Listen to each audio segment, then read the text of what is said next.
Dear Mom and Dad, dear sister, dear brother, dear loved one, I know that you believe in God, and I do not. You fear that hell awaits the non-believer, but I will not. You accept the Bible as true, but I cannot. Throughout recent months and years, you've stood on my doorstep, made countless phone calls at all hours of the day and night, sent me long letters, given me books and sermons, invited me to church, and prayed nonstop for my salvation. And after all the pleading, the raised voices, the confusion, anger, and tears, after all we've been through, I know how frustrating it must be that I still do not see things your way. Please know that I'm equally frustrated because you demand boundaries of respect for your own worldview while continuing to intrude and interfere uninvited into mine. This brings us to a critical moment where I must say some difficult things and draw a very clear line in the sand. If you continue to misrepresent the theory of evolution by using the word theory in an intellectually dishonest way,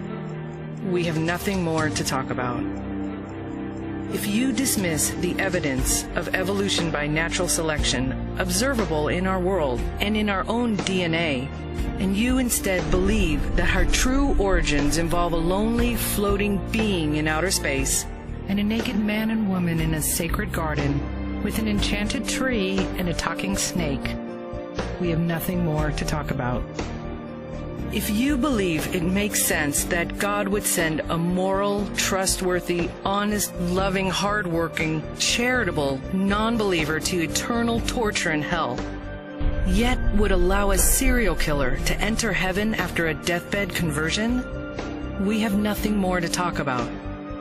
If you believe human beings could live to be almost 1,000 years old in the Bronze Age, we have nothing more to talk about.